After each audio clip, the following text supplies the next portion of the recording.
لہذا مسلمانوں قرآن سے کشف الہام یا غیر از نبی سے اللہ سبحانہ کی ہم کلامی کی کوئی سند نہیں. نبی کے علاوہ کسی شخص کو کشف ہو، الہام ہو، اللہ سبحانہ اس سے باتیں کرے، قرآن میں اس کی کوئی سند نہیں. پھر لفظ آتا ہے کتب، کاف تے بے، تاج العروس. لغت میں اس کے بنیادی معنی ہے فیصلہ اور حکم کرنا، فیصلہ اور حکم. قرآن میں یہ لفظ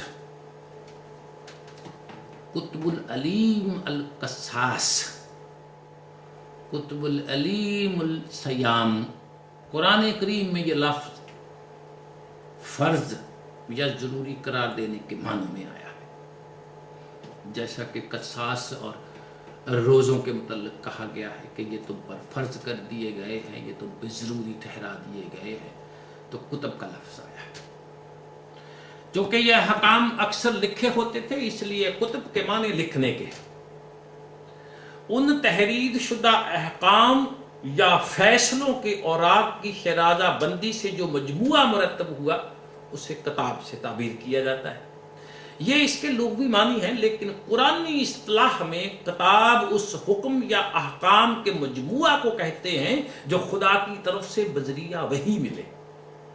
اس مفہوم کے لیے ضروری نہیں کہ کتاب 200-400 صفحات پر مشتمل تصنیف ہو. خدا کے کسی ایک حکم کو بھی قرآنی اصطلاح میں کتاب کہا گیا. اس لحاظ سے جس منتخب برگزیدہ فرد یعنی نبی کو وحی ملتی تھی اسے خدا کی طرف سے حکم ملتا تھا، اسے خدا کی طرف سے کتاب ملتی تھی. لہذا ہر صاحب وحی صاحب کتاب ہوا. یہ سمجھنا یا کہنا قرآن سے بیگانگی کی دلیل ہے کہ فلاں نبی کو تو وحی ملی لیکن کتاب نہیں ملی، ایسا نہیں. سلسلہ رشد و ہدایت کی کیفیت یہ تھی کہ ایک نبی آتا، لوگوں تک خدا کی وحی پہنچاتا، اسے اس نبی یا رسول کی کتاب کہا جاتا. اس کے بعد اس کے متبعین، مذہبی پیشوا، سرکش لوگ اس کی کتاب، اس کی وحی میں تغیر و تبدل کر دیتے، یا لکھی ہوئی وحی کسی عرضی یا سماوی حادثہ کی وجہ سے ضائع ہو جاتی. اس کے بعد دوسرا نبی آتا، وہ اس وحی کو جو پہلے نبی نے لکھی تھی، دی تھی، اس کی خالص اور منزہ شکل میں پیش کر دیتا. اس فرق کے ساتھ جس کو خدا تعالیٰ سابقہ حکم کو، ہدایت کو تبدل کرنا چاہتا، تغیر کرنا چاہتا، اس کو مقصود ہوتا، اس کو بدل دیتا، وہی نئے سرے سے اس قوم کو مل جاتی. تاکہ کہ جب اللہ سبحانہ نے اپنی مشیت کے مطابق سلسلہ وحی کو ختم کر دینا چاہا تو نبی اکرم کی طرف نازل کردہ وحی میں ان تمام سابقہ احکام کتب کی تجدید کر دی جنہیں علی حالہ قائم رکھنا مقصود تھا. ان میں جو احکام اور اصول کا اضافہ کرنا تھا جنہیں بنی نوع انسان کی رہنمائی کے لیے ہمیشہ کے لیے غیر متبدل رکھا جانا بھی مقصود تھا. اس ضابطہ اصول، اقدار، احکام، قوانین کا نام قرآن رکھا. خدا کی آخری کتاب، خدا کی آخری وحی کا مجموعہ. اب اگر کوئی شخص یہ کہے کہ خدا نے میری طرف فلاں حکم بھیجا ہے تو وہ صاحب کتاب ہونے کا دعوے دار ہے اور قرآن کی روح سے اپنے اس دعوے میں جھوٹا ہے. اب اس کے بعد میرے محترم دوستوں اور بزرگوں، آئیے ہم نبی اور رسول کے لفظ دیکھتے ہیں. عربی زبان میں ایک مادہ ہے نباءن، نون بے الف. اس کے بنیادی معنی ہے خبر دینا. نبی کا لفظ اس مادہ سے بھی آ سکتا ہے. اس صورت میں اس کے معنی ہوں گے خبریں دینے والا. یہودیوں کے ہاں نبی ہیکل کا ایک خاص منصب دار کا لقب ہوتا ہے، جیسے ہمارے ہاں ملا ہوتا ہے یا امام ہوتا ہے. وہ پیش گوئیاں کیا کرتا تھا. اس اعتبار سے انگریزی زبان میں نبی کو پروفٹ کہتے ہیں، یعنی پیش گوئیاں، پروفیسائز کرنے والا.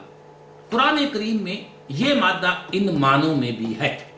لیکن نبی کے لیے ایک دوسرا مادہ ہے، وہ ہے نون بے واو. جس کے معنی ہے مقام بلند کے. نبی کا لفظ اس مادہ سے بھی آ سکتا ہے. اس اعتبار سے نبی اس منتخب فرد کو لغوی زبان میں کہیں گے جو علم انسانی کی سطح سے بلند تر مقام پر فائز ہو. میں ان معنوں کو ترجیح دیتا ہوں. لیکن نبی کا لفظ نون بے الف سے ہو یا نون بے واو سے، قرآن کریم کی اصطلاح میں یہ لفظ اس منتخب فرد کے لیے بولا جاتا ہے جسے خدا کی طرف سے وحی ملتی تھی. اس وحی کا سرچشمہ علم انسانی سے بلند اور ماورا تھا، اس لیے یہ برگزیدہ ہستی بلند ترین مقام پر فائز ہوتی تھی. اس کی وحی میں احکام و اقدار کے علاوہ ماضی کے ان زمانوں کے واقعات کا ذکر ہوتا تھا جن کی پردہ کشائی صاحب وحی کے زمانے تک انسانی علم میں نہیں تھی. مستقبل کے متعلق بھی بعض واقعات اور حوادث کا ذکر. تو اس اعتبار سے نبی خبریں دینے والا بھی کہا جا سکتا ہے. اس قسم کی خبروں کے لیے قرآن کریم میں غیب کا لفظ آیا. نبی کو اس غیب کا علم بھی وحی کے ذریعے ہی دیا جاتا تھا، اس کو از خود نہیں علم ہوتا تھا. قرآن میں اس قسم کی خبروں کے سلسلہ میں بصراحت فرمایا. سورہ عمران آیت 44، یہ غیب کی خبریں ہیں جنہیں بذریعہ وحی بتایا جاتا ہے. لہذا ختم نبوت کے بعد اگر کوئی شخص یہ کہتا ہے کہ مجھے خدا کی طرف سے غیب کی خبریں پیش گوئیاں ملتی ہیں تو وہ وحی کا دعویٰ کرتا ہے، وہ ختم نبوت کا منکر ہے، اس کا دعویٰ باطل ہے.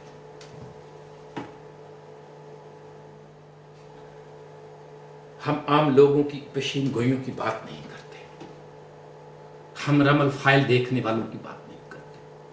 عام لوگوں کی پیشین گوئیاں قیاسات پہ مبنی ہوتی ہیں، ان کے متعلق میں بالکل بات نہیں کر رہا. میں اس شخص کی بات کر رہا ہوں، صرف اس شخص کی جو یہ کہے کہ میں خدا کی طرف سے علم پا کر پیشین گوئیاں کرتا ہوں.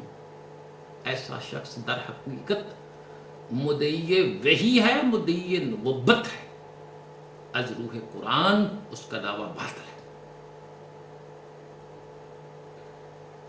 پھر نبی کا یہ فریضہ ہوتا تھا کہ جو وحی اسے خدا کی طرف سے ملے اسے دوسروں تک بھی پہنچائے. اور میرے مسلمان بہن بھائیوں، دوستوں اور بزرگوں، جو شخص کسی پیغام کو دوسروں تک پہنچائے اسے رسول کہا جاتا ہے. رسول کے لغات میں لغوی معنی تو ہے پیامبر، قاصد، خط لے جانے والا، لیکن قرآن کی اصطلاح میں اس کے معنی ہوں گے وہ منتخب فرد جو خدا کی طرف سے وحی پا کر اسے دوسروں تک پہنچائے. اب آپ نے دیکھا یہاں اس فرد کی، اللہ نے جس کو منتخب کیا تھا، اس کی دو حیثیتیں ہیں. ایک اس کی طرف خدا کی طرف سے وحی آتی ہے، خدا کی طرف سے وحی پانے کی حیثیت نبوت. دوسرے اس وحی کو دوسروں تک پہنچانے کی حیثیت منصب رسالت. بالفاظ دیگر قرآنی اصطلاح میں خدا کی طرف سے وحی پانے والا نبی ہوتا تھا اور وہی شخص رسول بھی. یہ ایک ہی فرد ہوتا تھا جس کے دو الگ الگ منصب ہوتے تھے. ان اصطلاحی معنوں کی روح سے یہ نہیں ہو سکتا کہ ایک شخص نبی تو ہو، اس کو اللہ کا پیغام تو ملے لیکن وہ کسی کو پہنچائے ہی نہ، اکیلے کے لیے ہو.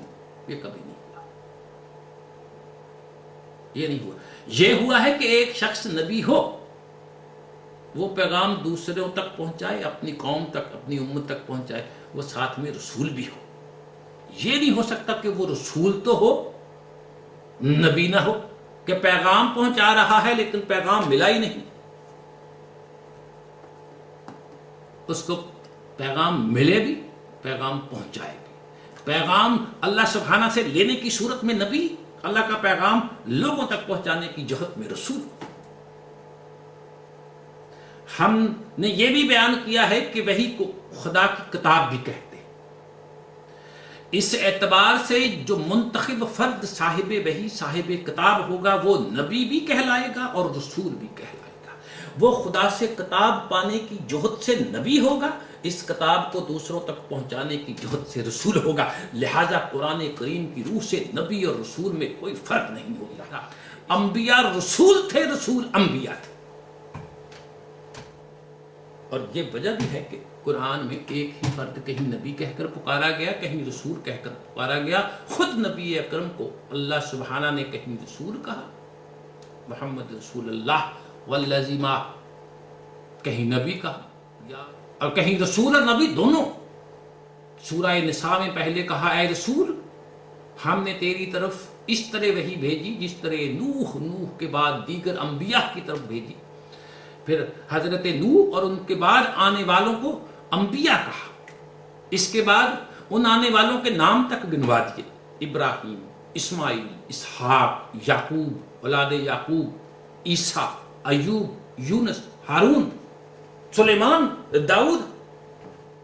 غرض کے تمام انبیاء سابقین کو یہی دین دیا گیا تھا۔ ان میں سے بعض کا ذکر ہم نے اس سے پہلے کر دیا ہے، لیکن بعض کا ذکر نہیں کیا۔ ہر رسول کو یہی دین دیا گیا تھا، یعنی پہلے انہیں انبیاء کہا، پھر رسول کہا۔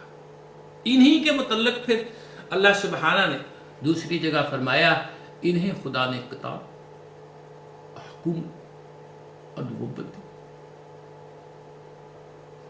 اس سے آپ پر پوری طرح واضح ہو گیا ہوگا کہ جسے نبوت ملتی تھی اسے کتاب بھی ملتی تھی، وہ رسول بھی ہوتا تھا۔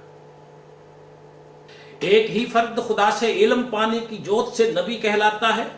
اس علم وحی کو آگے پہنچانے کی جہد سے وجہ سے رسول کہلاتا ہے۔ اس بات پہ میں نے بہت زور دیا ہے اس لیے کہ اب آپ یہ سن کر حیران ہوں گے کہ مسلمانوں کے اندر بھی یہ عقیدہ چلا آ رہا ہے کہ نبی اور رسول میں فرق ہوتا ہے۔ رسول صاحب کتاب، صاحب شریعت، نبی بلا کتاب ہوتا ہے۔ نبی کسی رسول کا متبع اور اس کی شریعت پر عمل کروانے کے لیے آتا ہے، یہ وضاحت ہوتی، اپنی اس کی کوئی کتاب نہیں ہوتی، اس کی قرآن میں کہیں کوئی دلیل نہیں، اس کی قرآن میں کہیں کوئی آیت نہیں۔ اس عقیدہ کی بنیاد مجوسی روایات پر ہے۔ پھر یہاں ایک اور دلچسپ سوال سامنے آتا ہے، نبی اکرم صلی اللہ علیہ وسلم کے خاتم النبیین ہونے کے سلسلہ میں جو آیت قرآن مجید میں آتی ہے وہ کچھ یوں ہے کہ محمد تمہارے مردوں میں سے کسی کے باپ نہیں، وہ خدا کے رسول ہیں اور خاتم النبیین ہیں اور آخری نبی ہیں۔ اب ہمارے ہاں جو مروجہ عقیدہ ہے جو لوگوں نے بنا رکھا ہے، ملا قسم کے لوگوں نے، تو اس کی روح سے تو بات یہ لی جاتی ہے کہ خاتم النبیین کا مطلب ہو گیا کہ خدا نے صرف نبیوں کا سلسلہ ختم کیا جنہیں کتاب نہیں ملتی تھی، رسولوں کا سلسلہ ختم نہیں کیا۔ لہٰذا اس آیت کی روح سے نبی اکرم کے بعد نبی تو نہیں آ سکتا، رسول ماں اپنی کتاب کے آ سکتا ہے۔ بہائیوں کا یہی عقیدہ ہے، وہ جو ایران میں نبی پیدا ہوا ہے اس کا یہی عقیدہ ہے، وہ بہاء اللہ کو صاحب کتاب رسول مانتے۔ آپ نے غور فرمایا قرآن کریم کے خلاف ایک عقیدہ کس انداز کی الجھنیں پیدا کرتا ہے۔ یہ مسلمان ملا حضرات احمدی بھائیوں سے، احمدی حضرات کے ساتھ مباحثوں مناظروں میں ان کا نقطۂ ماسکہ خاتم النبیین کی اصطلاح ہوتی ہے، اس لحاظ سے اس مسئلہ میں بڑی اہمیت حاصل ہے، لیکن ہمارے نزدیک اس اصطلاح کی اس مسئلہ کے ضمن میں وہ اہمیت ہے ہی نہیں جو اسے دی جا رہی ہے۔ ہم اس مقام پر اس اصطلاح کی مختصر الفاظ میں وضاحت کریں گے۔ پہلے لفظ خاتم کے لغوی معنی دیکھتے ہیں۔ ختم کے معنی ہے کسی چیز کو چھپا دینا، ڈھانپ دینا، اس طرح بند کر کے محفوظ کر دینا کہ اس کا کوئی حصہ باہر نہ نکل سکے۔